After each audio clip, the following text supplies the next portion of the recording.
Boa tarde, pessoal. Boa tarde, Alexandre. Muito obrigada por estar aqui. Hoje a gente vai falar sobre ataques cibernéticos em tempos de pandemia. E para começar esse papo, apresente suas credenciais, Alexandre. Conta um pouquinho da sua formação e com quem você trabalha e sua trajetória profissional até aqui, por favor.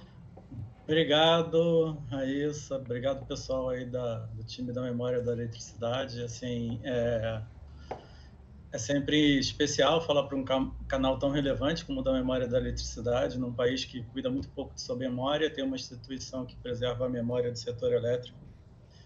É realmente muito bacana e estar aqui hoje é muito legal para mim.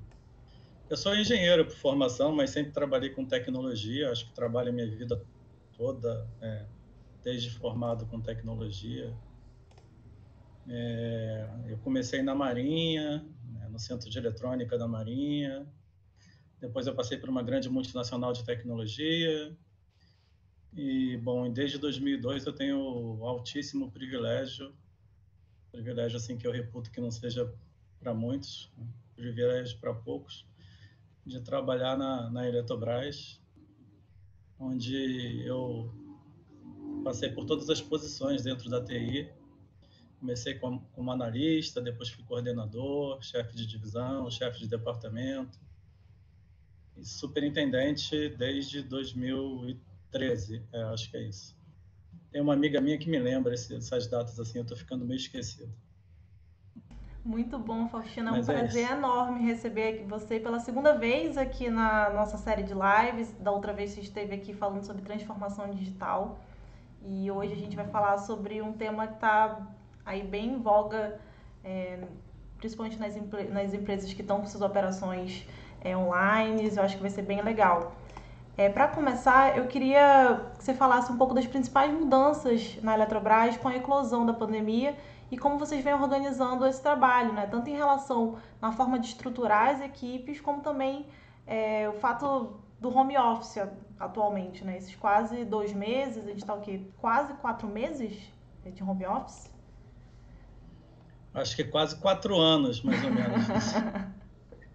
Minha esposa perguntou isso para mim ontem, quando a gente entrou aqui no home office, foi em abril, foi em março? Eu acho que foi em março, né? Então acho que tem um pouco mais de 115 dias, alguma coisa assim, né? Então, assim, bom, num determinado dia a gente ficou sabendo que no dia seguinte a gente ia estar em home office.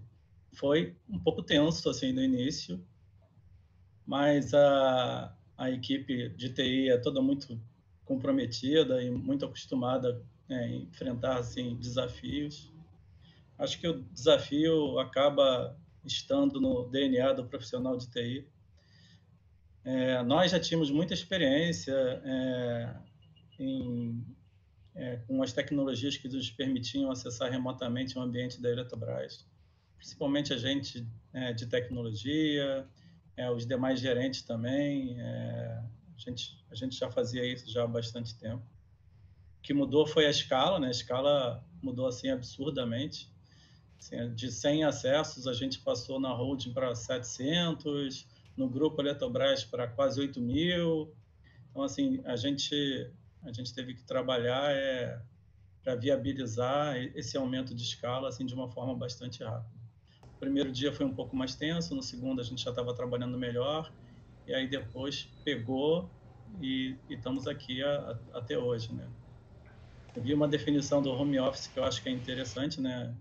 E também não sei quem fez a definição, mas eu acho que é bem legal, que é assim, os primeiros dias a gente acha que a gente está trabalhando em casa, mas logo depois a gente entende que está dormindo no escritório.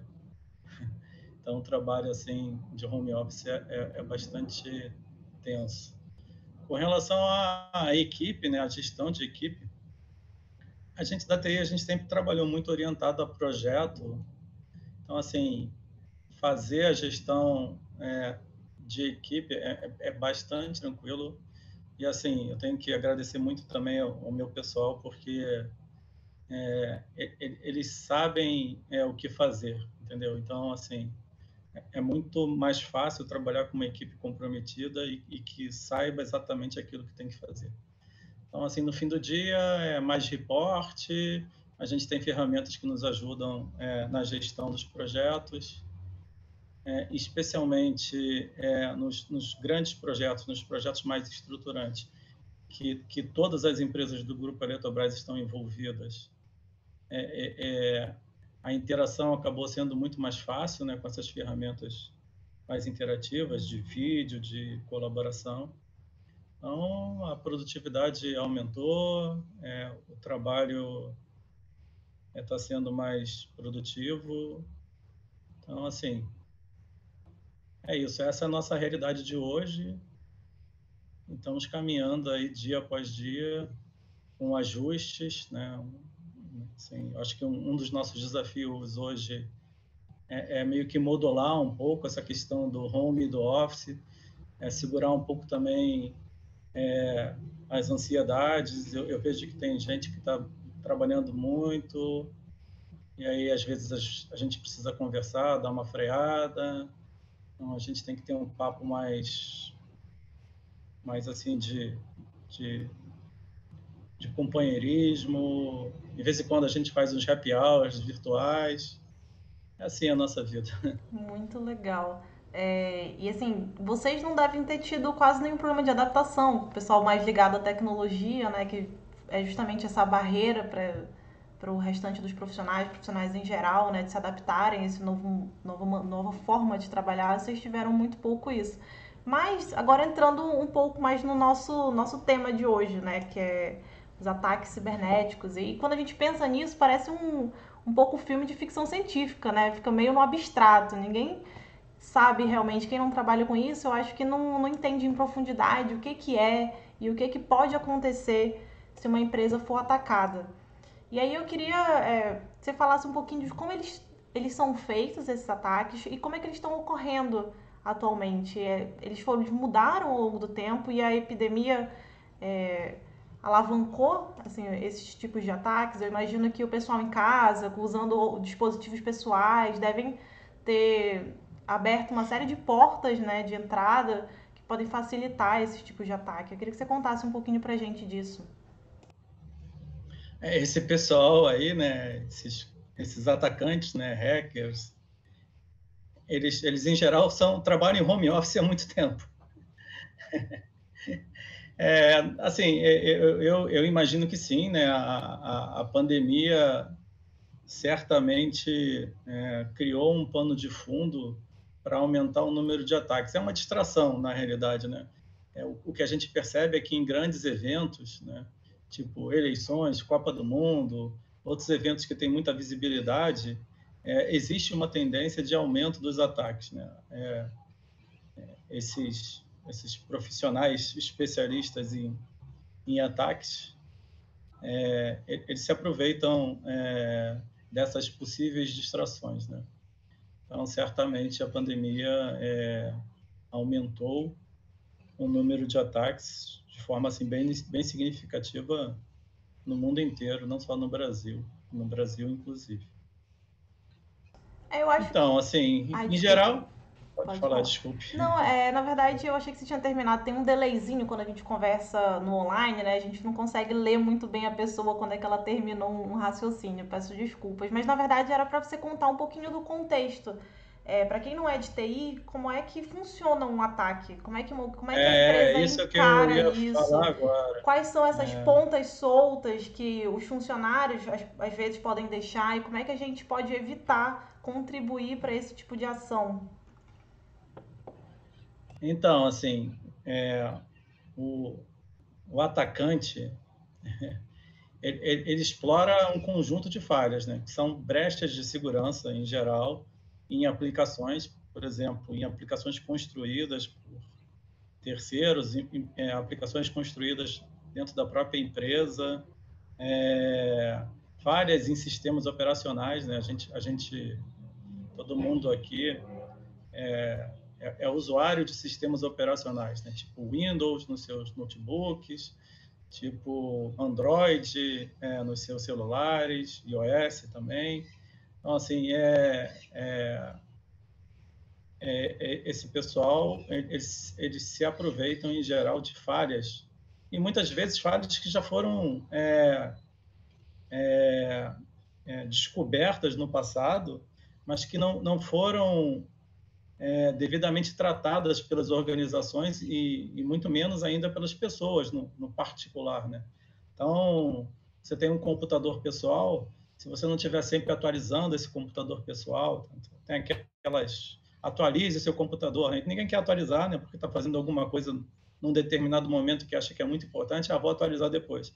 Então, isso é um problema, né? Porque essas atualizações, elas fecham essas brechas que são conhecidas. E tem outras brechas que ainda não foram conhecidas, não são conhecidas e estão sendo exploradas também no dia a dia.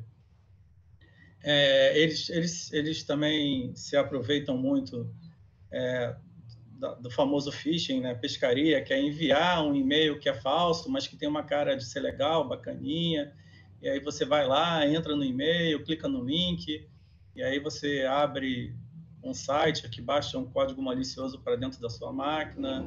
SMS nos celulares também isso acontece, o próprio WhatsApp também, não é a prova de falhas. Engenharia social, né, que é usada assim desde que eu me conheço como gente, né? As pessoas bisbilhotam, e agora é muito mais fácil, né? Antigamente era mais difícil, bisbilhotam os perfis de redes sociais, né? Procurando identificar informações que eles possam utilizar para fazer um ataque. Então, assim, pegam lá o seu endereço, ou pegam lá a sua rede social e descobrem que no determinado horário você está mais conectada, ou num determinado horário você está fora de casa. Tem vários tipos de análises que são feitas com base nesses perfis de redes sociais. Ligações telefônicas, né? Aquelas ligações telefônicas que te oferecem a promoção da tua vida,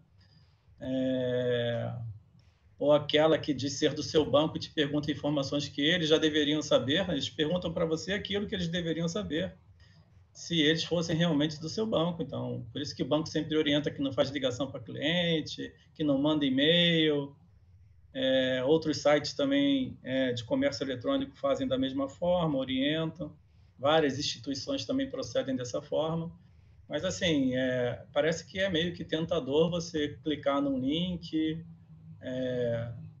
ou fazer alguma coisa que te exponha a um determinado tipo de risco, né? Então, é basicamente isso. Esse é o pano de fundo. Então, essas são as formas como os hackers, os atacantes usam para tentar explorar as vulnerabilidades. Então, assim, eu diria que 90% das formas que eles usam... Existem formas hoje que são mais tecnológicas, são mais assim, finas do ponto de vista de tecnológico, né? Então, assim, você tem uma falha hoje que não se aproveita de uma brecha no sistema operacional, mas é um vírus que ele se esconde dentro da memória do seu computador, né? Como se fosse um vírus mesmo que fica invisível para o seu sistema imunológico. Então, ele ficaria paradinho, fica ali esperando alguma coisa, e daqui a pouco ele desperta e te ataca. Então, essa é uma forma mais requintada de ataque, e a gente tem visto crescer assim nos últimos tempos. Basicamente é isso. Faustino, você enumerou uma série de iscas, né, de ganchos que esses hackers usam para atacarem pessoas, mas eu entendo que eles fazem isso para atacar pessoas, ou eles já miram essas pessoas pensando nas empresas? E uma vez que as empresas sabem que esses funcionários eles podem ser portas de entrada, né? Entrando no sistema online pode vir a... Aí eu não sei como é que funciona, eu queria até que você contasse um pouquinho pra gente. Se assim, essa pessoa, eu pego como pessoa física e acessando os dados lá da empresa, eu acabo colocando isso no servidor da empresa, e como é que as empresas se protegem? Um papel educativo, talvez, do seu funcionário? Então, assim, as empresas, elas são constituídas de pessoas, né? Assim, então, assim, as pessoas estão dentro das organizações, a maior parte dos alvos, mesmo dentro das empresas, eles envolvem esses ataques que usam vulnerabilidade de sistema operacional, vulnerabilidade de sistemas de correio eletrônico, engenharia social. Eles usam tudo isso para atacar. Numa empresa, numa companhia, você tem um sistema de defesa que assim é baseado em camadas, é como se fosse uma cebola. Então, um sistema de defesa de uma companhia, ele não se baseia numa tecnologia ou numa ferramenta. Ele se baseia num sistema de proteção que vai lá desde das rotas de entrada de um possível vírus até o microcomputador do colaborador, e se preocupando também com tudo isso que você mencionou, com o aculturamento do colaborador. Então, é muito importante essas campanhas que as empresas desenvolvem para conscientizar os funcionários daquilo que eles não devem fazer. É muito importante que as empresas invistam em tecnologia para se protegerem, para diminuírem os seus riscos de exposição. É muito importante e a gente faz isso, né, na nossa empresa, que você tenha uma semana de conscientização em que a gente traga esses temas, comunique bastante, para que as pessoas fiquem sempre antenadas, né? O que a gente vê é que o nível de aculturamento das pessoas tem melhorado ao longo do tempo, principalmente no mundo corporativo. Muitos desses ataques que são divulgados, né, divulgados assim pela grande mídia, também colaboram para que as pessoas fiquem mais espertas. As próprias os próprios fornecedores ou as próprias empresas de outros mercados, como os bancos, por exemplo, que estão muito expostos, sempre ressaltam também a necessidade de que as pessoas tomem cuidado com essas práticas de segurança, né? E é muito por aí. A gente vê golpes no mercado que são assim golpes que são bem intuitivos, do tipo, o cara lança um processo de seleção de uma vaga numa determinada ferramenta e pede para alguém mandar o currículo, foto e uma cópia da cédula de identidade. Então, com essas informações na mão, ele tem aí muita coisa aí que ele pode usar. Então, assim, em alguns bancos, por exemplo, com uma foto e com uma cédula de identidade, ele consegue, por um aplicativo de celular, abrir uma conta. Entendeu? A gente já teve uma palestra com o pessoal da Polícia Federal algum tempo atrás, e assim, o que o pessoal da Polícia Federal fala assim, de golpes que acontecem assim, no dia a dia, relacionados com cyber, relacionados com clonagem de cartão, relacionados com golpes em cartão de crédito, relacionados com golpes em companhias e empresas. Assim, essa palestra é uma palestra assim que todo mundo deveria ter acesso, porque assim demonstra bastante o nível de exposição que todos nós sofremos e do qual todos nós devemos nos cuidar. Eu acho que se nós nos cuidarmos individualmente, nós protegemos a nossa coletividade, a nossa organização também. E, obviamente, a empresa também tem um papel muito importante de investir em tecnologias, em formar pessoas capazes de lidarem com essas novas ameaças.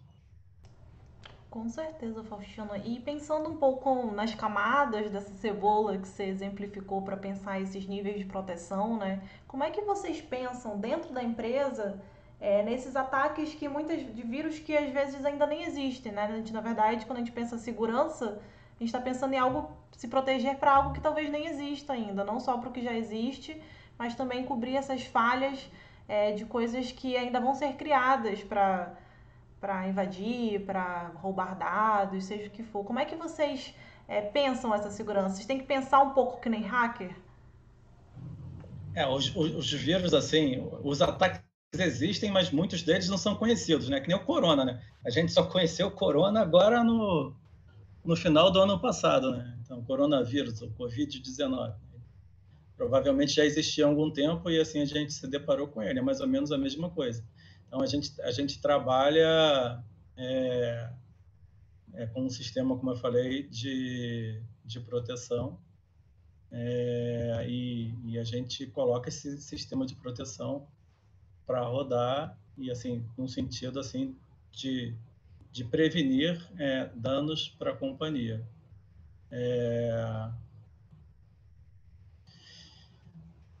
Mas assim, o que você me perguntou exatamente? Até eu já me perdi aqui num devaneio virulento.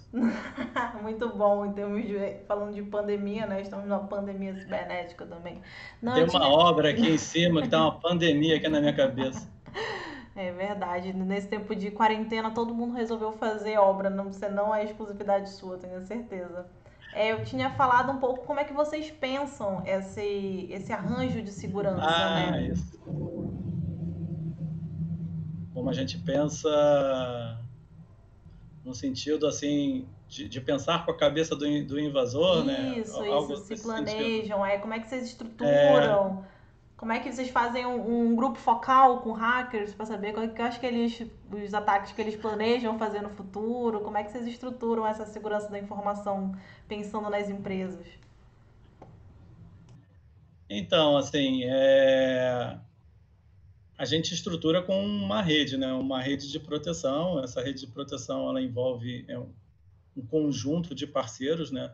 Fornecedores, órgãos de segurança, outras companhias, outras empresas. A gente tem um grupo que discute isso, né?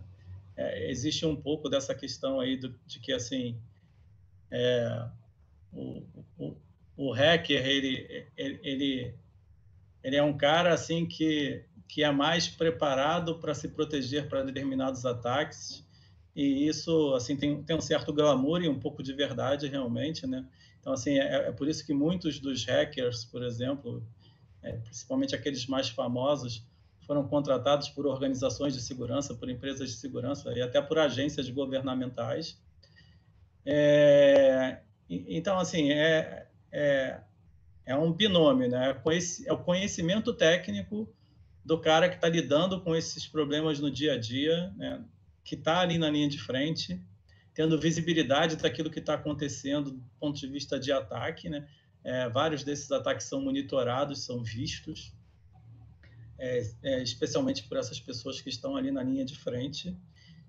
Além disso, a gente tem que ter um investimento forte em tecnologia. Não adianta só o conhecimento é muito importante, eu diria que ele é primordial, mas a gente tem que ter um investimento também forte em ferramentas de segurança que trabalhem para nos dar visibilidade daquilo que está acontecendo. É como se a gente tivesse sensores de monitoramento para detectar a presença do vírus em volta da gente. Estão tentando fazer isso de alguma forma aí com o Covid, né? Assim, tem algumas pesquisas nesse sentido, alarmes que são criados com sensores que identificam possíveis vírus e apitam para você se proteger. É mais ou menos isso. Então a gente tem essa rede assim de proteção e de segurança. Muitas vezes essa rede de proteção, assim, para te dizer a verdade, falha em algum ponto. Muitos ataques deles também são desproporcionais. Muitas vezes a gente vê e já vivenciou isso na prática, assim, no ponto de vista de mundo, são países atacando organizações, né? Então, assim, é muito desproporcional. Então, assim, países que têm conhecimento de determinadas tecnologias que se aproveitam até de tecnologias que foram desenvolvidas no seu próprio país e que usam desse conhecimento para aproveitar dessas brechas para invadir empresas. Então, a gente já viu o Irã invadindo a Aramco, que é a maior petrolífera do mundo, na Arábia Saudita. A gente conhece o Stuxnet, né, que é Israel e Estados Unidos invadindo e bugando lá as centrífugas das centrais termonucleares do Irã. Então, tem vários casos que também remetem para essa desproporcionalidade, né? Então, assim, é uma guerra que, às vezes, ela é um pouco injusta e travada também num terreno, assim, bastante complexo. Com certeza, né? Quando a gente fala de tecnologia, quem tem mais estrutura, condições financeiras, as empresas que têm condições financeiras de ter mais uma estrutura profissional, né, de proteção, com certeza saem na frente, tanto na defesa quanto também no ataque, né? Roubar dados, hoje dados são o novo petróleo. Todo mundo está interessado em fazer isso. E aí, falando disso... Principalmente numa época que você tem toda a sua infraestrutura se conectando, né? Então, você tem a famosa IoT, né, que é a internet das coisas, você tem 50 bilhões de dispositivos que se conectam entre eles. Então, assim, você tem assim uma capacidade com um ataque causar um dano assim muito maior, né? Na época que eu nasci, ou até mesmo na época que eu entrei na faculdade, as coisas eram desconectadas, né? Então, assim, se você se desconectar, você não corre risco. Mas hoje ninguém vive desconectado, muito pouca gente vive desconectado. Ontem eu peguei um aplicativo para ver quantos dispositivos tinham conectados na minha casa, só na minha casa. Tinham 14 dispositivos conectados na internet dentro da minha casa. Televisão, vários celulares, iPad, blá, blá, blá, Alexa. E assim, é a vida que a gente leva.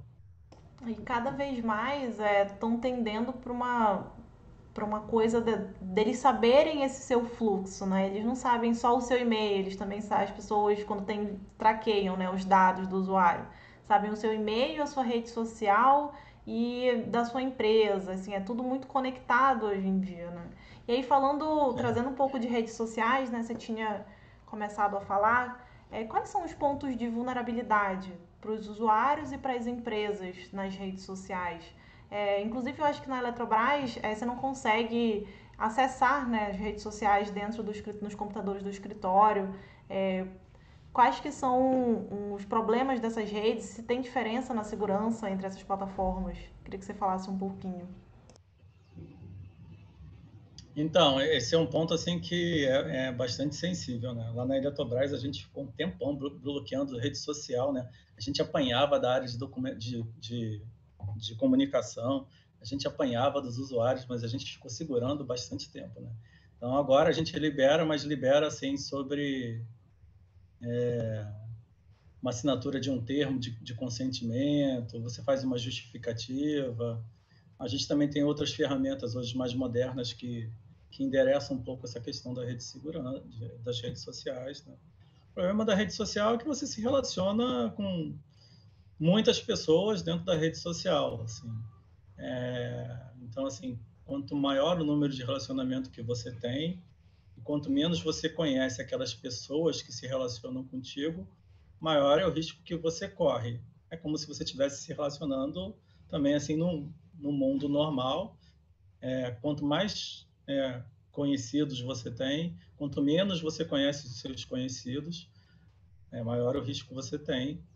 E a rede social traz muito isso, porque as pessoas elas gostam de falar com quem estão, aonde estão, o que estão fazendo ou o que irão fazer, colocam lá os seus dados, colocam seus dados dos seus parentes. Então, hoje, numa rede social, é muito fácil você descobrir quem é a pessoa, onde a pessoa mora, quem são os parentes dessas pessoas, quem são as pessoas que mais se relacionam com essas pessoas. Então, assim, um atacante, né, uma pessoa maliciosa, ela entende esse contexto e, com base nesse entendimento, que é o que a gente chama de engenharia social, ela define qual o melhor método que ela poderia usar para atacar essa pessoa, e também de que forma ela vai alcançar essa pessoa com base nas informações que ela mesma levantou. Então, se você coloca muita informação, por exemplo, você dá para essa pessoa que tem acesso a outras ferramentas e a um outro mundo dentro da própria internet que é mais restrito, e aí a pessoa pode criar um outro perfil com seus dados, pode se fazer passar por você, pode usar dessa informação para clonar um cartão de crédito. As próprias redes sociais são inseguras, Facebook já divulgou vários vazamentos de dados, né, de dados assim que são mais privados, inclusive dados que estão relacionados com os próprios patrocinadores do Facebook, redes sociais e sites de comércio eletrônico já foram muitas vezes invadidos e toda a base de dados de cartão de crédito vazou ou foi vendida por esses hackers, né? Recentemente, né, acho que anteontem, aconteceu isso com a Sul América, com a rede Sul América de seguros de saúde. Então, assim, dados relacionados com pagamento, planos de saúde, cartão de crédito vazaram também. Então, a gente tem que ter sempre muito cuidado com aquilo que a gente fala, principalmente para aqueles que nós não conhecemos, e com tudo aquilo que a gente coloca nas redes sociais. Eu conheço uma pessoa que fala o seguinte, você tem que ter um cadastro lá numa rede social, assim, para você existir, mas não tem que colocar nada. Então, essa é uma pessoa que trabalhava com segurança e trabalhou muito tempo com a gente. Você tem lá um perfil assim meio fake, só para saber o que está acontecendo, mas você não põe nada. Então, assim, esse é um pensamento de um hacker, é um pensamento de um cara de segurança. Certamente não é um pensamento das pessoas que estão, né, nas redes sociais como um todo. Com certeza, Alexandre. Inclusive tem que ter cuidado não só o que você fala, mas também falar em geral no ambiente online. Assim, cada vez mais a gente vê o uso das informações, inclusive de conversas privadas, né, ser usado para te oferecer produtos, para te rastrear como consumidor, né? Essa semana eu fiquei bastante chocada. Um amigo meu contou que estava planejando se mudar para o Canadá. Eu saí da conversa dele, fui ver os stories do Instagram. Em seguida apareceu um post patrocinado. Veja como se mudar para o Canadá na live dia tal. Isso foi a primeira vez. Algumas pessoas já tinham falado para mim que isso acontecia e eu nunca tinha acreditado. Achei que era um pouco de mania de perseguição, mas nesse dia eu pude comprovar que os nossos dados estão sendo usados, né, para além daquilo que é divulgado, que é usado mesmo. E aí, Alexandre, eu queria aproveitar esse gancho para pedir para você deixar algumas dicas, né? Nesse momento que a gente está trabalhando em home office, usando o celular, usando o iPad, usando o computador pessoal, quais são umas dicas assim de profissional ultra mega blaster que você poderia deixar pra gente aqui que trabalha, tá trabalhando de casa, pra gente se proteger tanto pessoalmente, né? Tanto das informações pessoais que a gente não quer que vazem, mas também proteger as nossas empresas para que a gente não seja vetor de contaminação nesse servidor institucional. Eu não sou ultra mega blaster, não. Assim, tem um pessoal que trabalha comigo que é bem melhor do que eu. Esses são ultra mega blaster. Mas, assim, o recado que eu passo é que, assim, ninguém está livre disso, né? Fazendo uma comparação com o vírus, um vírus mesmo, um vírus biológico, mesmo quando você se vacina, ou mesmo quando você toma todas as precauções, você ainda corre um risco, embora seja menor, de ser contaminado. E no mundo virtual é exatamente a mesma coisa.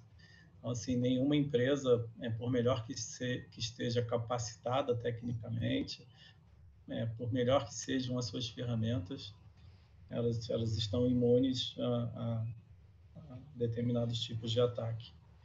E, assim, as dicas que eu dou para as pessoas, eu acho que eu já falei de algumas delas, é ser desconfiado, entendeu? Assim, brasileiro é um povo que confia muito, né? Confia muito nos outros, né? Então, você vê já de longa data, né, aqueles golpes de bilhete de loteria, né? O cara vai lá na fila, ganhei na loteria, mas, pô, eu tô com pressa, não sei o que lá, pô, me dá um dinheiro aí, compra o meu bilhete. Você vê de tudo por aí, né? Então, assim, primeira dica é desconfie primeiro, entendeu? Depois que você conhecer melhor o contexto, você vai ter mais capacidade de tomar uma decisão mais acertada. E assim, ser desconfiado assim com questões de segurança é muito ruim. Então, desconfie de ofertas, não passe seus dados por telefone, né? Então, tem sempre aquele cara que fala para você, ó, pô, passa aí o número do seu cartão de crédito por telefone. Pô, não dá para ficar passando dados de cartão de crédito por telefone. Se você fizer compras, agora a gente tem essas facilidades que os bancos nos oferecem nos aplicativos, é criar um cartão virtual, faz a compra com cartão virtual que ele vai expirar, entendeu? Coloca um limite bem baixinho no seu cartão virtual, porque, bom, se alguém conseguir um número do seu cartão virtual enquanto ele ainda está válido, que é difícil, bom, o resultado dele vai ser do ponto de vista financeiro pequeno, o banco vai te reembolsar depois. Então, assim, no home office, o que eu falo é que, assim, evitem ao máximo também compartilhar equipamentos corporativos, né, com a família, né? Compartilhar os equipamentos da Eletrobras, assim, não é interessante para quem recebe, né? Porque a gente tem uma imagem própria, então, assim, as pessoas não conseguem fazer muita coisa além de se conectar na rede da Eletrobras.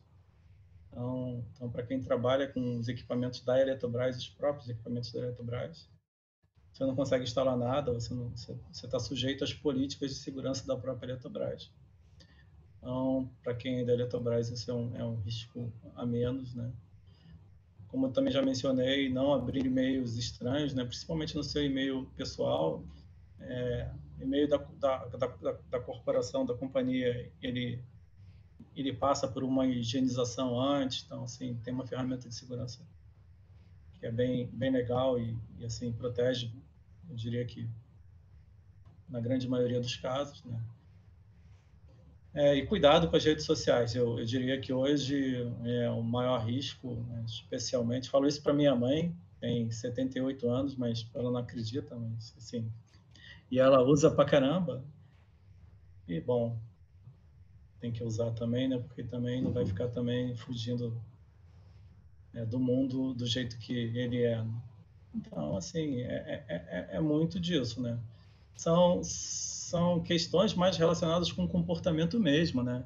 Sobre a sua própria rotina, não divulgar a sua rotina do seu dia a dia. Estou saindo para almoçar com fulano e coloca na rede social. Cheguei no restaurante tal, coloca na rede social. Saí do restaurante tal, fui para o lugar tal, coloca na rede social. Isso é ruim, né? Nesse exemplo que a Polícia Federal, nessa palestra da Polícia Federal, que a gente teve já há algum tempo atrás, o cara mencionou que, por conta da rede social, descobriram que o pai de uma menina era gerente de uma agência bancária, sequestraram o pai dessa menina, né, por conta da rede social da menina, não era nem do pai, porque ela falava que o pai era gerente da agência no tal, não sei aonde, não sei o quê, e sequestraram o pai e usaram ele para invadir a agência bancária, assaltar o banco. Então, tem essas coisas aí que são muito relacionadas com a própria engenharia social. Então, isso tem que tomar cuidado, tomar muito cuidado. Com certeza. E Alexandre, em todas as áreas, né, a gente está escutando muito falar que a pandemia, assim, o isolamento social, né, em si, as medidas de isolamento social, elas aceleraram uma transformação digital que já estava engatinhando no Brasil e que elas aceleraram esse processo. Aí pensando na TI, né, o que a pandemia trouxe de novo, o que a pandemia acelerou, qual que vai ser o mundo da segurança da informação nessa pós-pandemia? O que mudou e por que essa mudança aconteceu? Eu acho que a pandemia assim, nos trouxe assim, um senso de urgência, né? O trabalho remoto, né, exige um conjunto de ferramentas mais tecnológicas e mais disruptivas para que as pessoas possam trabalhar até com mais produtividade. Então, assim, você tem um conjunto de ferramentas mais tecnológicas que te permitem acessar o seu ambiente de trabalho como se você tivesse propriamente nele. Então, a gente tem ferramentas hoje que a gente se conecta na Eletrobras e a gente consegue fazer exatamente tudo que a gente faria se estivesse na Eletrobras. Menos tomar o café lá da Eletrobras, a gente acaba tomando aqui, e é um problema do home office, porque eu tenho que fazer o café. Mas então, assim, a gente tem uma visão hoje muito mais interessante sobre a fluidez de processo, é algo que a gente tem conversado muito internamente, e a gente está avançando nisso. Então, a gente precisa de processos que não sejam quebrados, sejam mais fluidos, processos de trabalho que sejam mais naturais, assim, do ponto de vista da nossa prática do dia a dia. Uma empresa estatal tem um conjunto de burocracias e ela tende a ser um pouco mais travadas nos seus níveis de aprovação, nas suas discussões de processo, nos seus avanços. Então, assim, a tecnologia trouxe um pouco de fluidez para isso. A automatização desses processos, workflows mais espertos, práticas de colaboração mais interessantes em nuvem, com ferramentas mais modernas. Então, tudo isso meio que veio acelerado. Era algo que estava no radar já de muitas empresas que tiveram que ser acelerados para que isso pudesse funcionar com mais produtividade. Então, a gente tem números assim muito expressivos, 70 mil videoconferências ao longo desses 4 meses. O que é isso, né? É muita videoconferência, né? Então, assim, se a gente olhar os números desse período no ano passado e olhar para esses números agora, a gente tem muito mais coisas que foram feitas do ponto de vista de atividades, né, do nosso dia a dia, que foram também catapultadas por essas novas ferramentas e por essas novas tecnologias. Então, a gente vê assim um ecossistema muito grande de inovação, que apoia e que suporta muitas coisas e que é muito dinâmico também. Empresas que se adaptaram rapidamente para trazerem soluções para o Covid-19, soluções tecnológicas para o Covid-19, que a gente está utilizando agora, câmeras de reconhecimento facial, câmeras térmicas que medem sua temperatura. Então, tem muita coisa que veio a reboque aí da própria pandemia, né? Eu vejo a tecnologia também muito engajada no que a gente chama hoje de biotecnologia. Grandes empresas, grandes companhias de tecnologia compraram empresas de biotecnologia. Eu acho que essa próxima fronteira é uma fronteira que a tecnologia vai trabalhar assim, de forma a expandi-la muito rapidamente. Então, você tem modelos matemáticos, tecnológicos, métodos científicos que foram acelerados por conta da própria tecnologia, métodos de diagnóstico, métodos de produção de medicamentos, o próprio desenvolvimento de vacina. Então, a vacina que tinha sido desenvolvida mais rapidamente antes das que estão sendo agora desenvolvidas para o Covid, demoraram 4, 5 anos. A vacina da dengue, que a gente já fala há muito tempo, ainda está patinando. Então, isso é fruto assim, de tecnologias disruptivas que a tecnologia convencional levou para dentro da biotecnologia, né? Então, hoje você fala de processo de edição de DNA, né? Técnicas revolucionárias como CRISPR, que é um processo de Ctrl-C, Ctrl-V no seu DNA. Você modifica geneticamente o DNA de uma pessoa que tem uma doença genética, modifica aquilo, e aí você traz uma terapia que potencialmente pode curar a pessoa daquela doença genética. E aí você traz também a reboque as discussões éticas e as discussões de segurança também, né? E você tem hoje o cyberbiossegurança, que é um outro capítulo, é uma outra live. Biohacker também, né? Tem uma série na Netflix sobre... Biohacker, exatamente. Entendeu? Então, é um mundo complexo, é um mundo, assim, bastante complexo, né? E volto a falar que é um mundo, assim, para os fortes. Com certeza, Alexandre. Como nós, Eletrobras. Alexandre, agora eu queria trazer a sua faceta gestor. Você é superintendente de TI na Eletrobras, né? Você é chefe do chefe. Então eu queria pensar com Não, você. pô, chefe do chefe é o meu chefe. Queria pensar com você Ainda um... tem o chefe do chefe do chefe. É verdade, são muitos chefes. Eu queria pensar com você justamente essa questão hierárquica, né? O que é que mudou na pandemia e o que é que a gente vai incorporar dessas mudanças, que é uma mudança, vai ser baseada nessas experiências que a gente teve, né? Qual que é o novo papel do líder, né? Eu vou falar aqui um termo que eu não suporto, mas qual que é o papel do líder nesse novo normal? Eu também não gosto muito dessa história de novo normal, não. Já está ficando velho normal já. Mas, assim, todo mundo tem falado nisso, né? É assim, a minha visão é de que a gente vai ter menos prédios e mais relacionamentos, né? Assim, no fundo, eu acho que a gente está caminhando cada vez mais para isso. Então, a gente vai ter mais tempo para discussões importantes, com foco numa visão de transformação, a questão do processo mais fluido, né? E não só do processo de trabalho, mas também do processo de relacionamento. Então, hoje eu vejo que a gente está sempre conectado, né? E eu acho que isso é bem interessante, assim, do ponto de vista de relação, né? E eu acho que, de certa forma, isso vai exigir, assim, de gestores mais parceiros, mais companheiros, mais visionários, né? E colaboradores, assim, pessoas trabalhando assim, de uma forma mais empreendedora e mais proativa mesmo. Já tinha essa visão muito antes da pandemia e vejo que a pandemia também está acelerando isso. Então, assim, bom, já falei isso, tenho a sorte de trabalhar com uma equipe que é muito engajada, muito proativa e tenho gente, assim, muito visionária que facilita muito o meu trabalho como gestor. Né? Então, assim, como eu já falei, no final do dia, a gente, a gente troca ideias, a gente reporta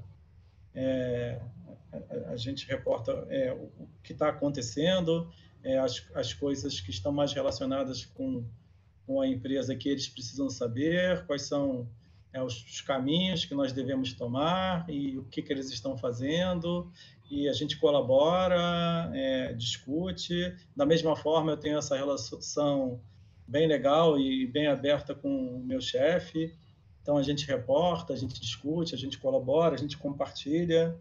Eu acho que compartilhar e colaborar são as palavras, né, desse momento que nós passamos assim tão difícil, assim, um momento sem precedentes no planeta.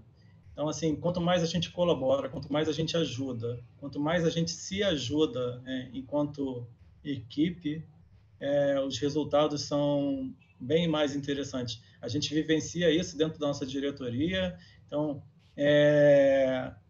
nenhuma conquista ela é individual, as conquistas elas são coletivas, porque várias áreas participam de alguma forma da construção desse processo de entrega. Então, assim, a gente vê isso assim de uma maneira assim muito interessante e eu acho muito bacana, né, o que a gente tem feito durante esse tempo, de uma forma mais, eu diria, acelerada. Com certeza, muito legal a sua visão, Alexandre. Obrigada por compartilhar. Pensando na volta, né? A gente já está nesse momento nesse movimento, nesse processo de volta para os escritórios. E na Eletrobras tem a previsão de retorno na segunda quinzena deste mês de julho. E aí, pensando nessa equipe de TI, nessa infraestrutura, como é que estão esse movimento de retorno? Como é que vocês estão organizando? Como é que você vê isso? E como é que vocês estão nesse protocolo de retorno? Então, isso já está sendo discutido já há bastante tempo e muito discutido. É o nosso projeto chamado Projeto Retorna. O importante é que a Eletrobras se cercou de todos os protocolos de segurança e tem sido bastante zelosa, bastante cuidadosa, especialmente com a saúde de todos os seus colaboradores, quer sejam colaboradores, funcionários, e tratando também, e eu acho que isso é muito bacana, o pessoal terceirizado exatamente utilizando os mesmos protocolos de segurança. Então, eu participo de um grupo de chefes de TI, um grupo nacional, que tem mais de 200 chefes de TI de grandes companhias. Eu vi muitos protocolos de grandes empresas, né, que estão sendo implementados, e o da Eletrobras certamente está entre os mais completos. Então, essa é a segurança para que isso representa um pouco da segurança para aqueles que vão retornar nessa primeira, na segunda, depois na terceira onda.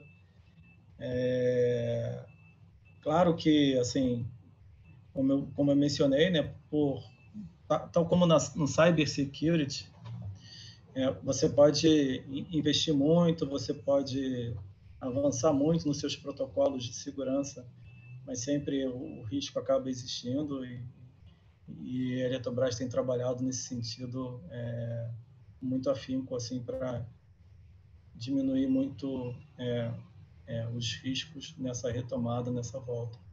E tem se cercado de muitos cuidados, né, em vários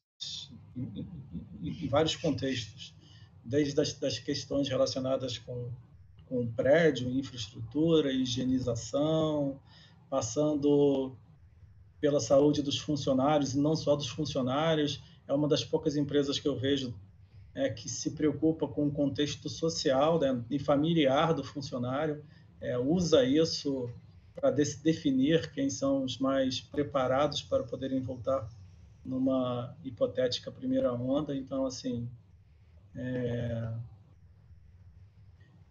eu acho que a Eletrobras está fazendo assim um processo e um protocolo assim muito legal, muito bacana.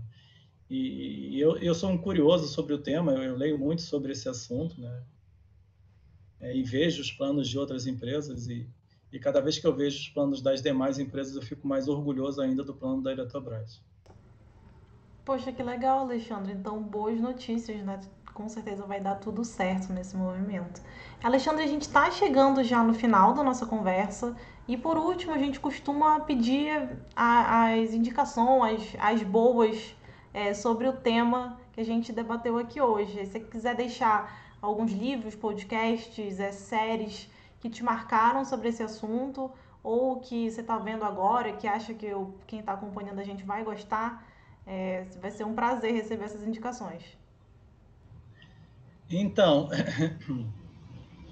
ultimamente eu tenho me interessado muito por essas questões que envolvem biomedicina e as questões éticas, né, relacionadas com a biomedicina, né? E o tema de biossegurança também é um tema que está muito presente, né? E tem essa discussão de aonde o vírus foi criado, se foi criado em laboratório, se não foi criado em laboratório, o que aconteceu aqui ou acolá. Hoje eu li uma matéria que tem um vírus no Cazaquistão que é muito pior do que esse. Talvez a gente não volte nunca. A gente fica em casa para sempre. Bom, então eu leio muitos artigos que são disponibilizados por sites de pesquisas, universidades estão relacionados a isso, né? Bom, é o que eu tenho feito assim nas minhas horas vagas, né? E eu gosto também de assistir algumas séries. Teve uma série que eu assisti há algum tempo atrás chamada Seleção Artificial, que é sobre esse tema no Netflix. Fala um pouco de segurança. Foi justamente essa que eu tinha falado antes, que tem os biohackers. É muito legal essa, reforça a indicação. Para quem gosta de maratonar, aí, né, tem gente que gosta, né? Eu não consigo. Eu sou muito inquieto, não consigo ficar muito tempo sentado. Então, tem os 5 filmes do Jason Bourne, né? E assim, para quem gosta de maratonar é legal, né? Porque o primeiro filme foi em 2002, o último foi em 2016. Então, quem viu de 2002 já não lembra mais. Então, se você maratonar e pegar aí os 5 filmes, 4, 5 filmes, e assistir ao longo aí de de 1 ou 2 semanas. Eu acho que você vai gostar, né? Porque você entende melhor, né, o contexto do filme.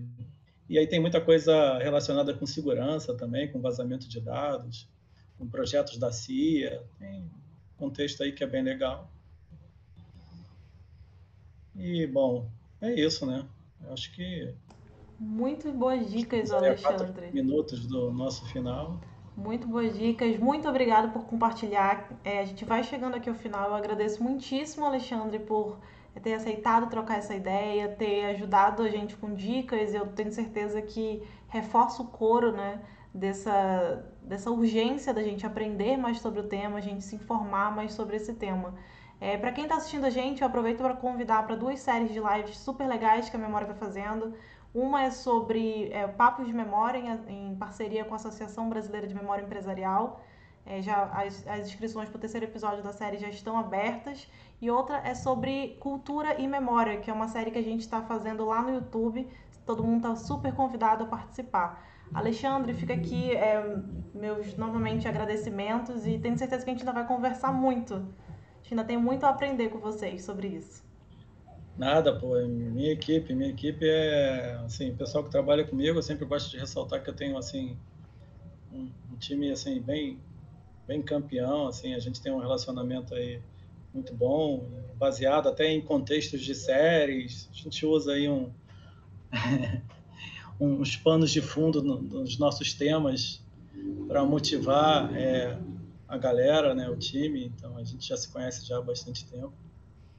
Agradeço também aí a Memória, agradeço sempre o patrocínio aí do meu diretor. E, bom, vamos em frente aí, estou à disposição para outros temas, tomara que temas menos complexos do que esse, principalmente nessa época que nós vivemos. A gente vai te chamar para fazer participar da série de arte e cultura. Eu acho que é o mais leve que a gente tem para oferecer atualmente. Esse é bom, assim, se tiver alguma série também de cozinha, assim, eu estou me especializando, né? Porque sabe Muito como é que é, bom. né? Como eu te falei, essa questão do home office é fogo, né? Você tem que sair do office para o home, às vezes você se perde no meio do caminho, esquece o que você está fazendo. Muito bom, Aí tem que Alexandre. voltar porque você tem uma videoconferência. Às vezes você participa da videoconferência com o celular no bolso fazendo almoço. Verdade. É complicado. Alexandre, a gente vai ficando por aqui, senão o Instagram vai derrubar a gente. Mas muito obrigada de novo e até a próxima, tá bom? Bom, obrigado a você aí, Raíssa, pela condução excelente aí da live, né, da entrevista. E agradeço mais uma vez a Memória da Eletricidade. Mora no meu coração, acho que presta um serviço muito legal aí para o setor elétrico.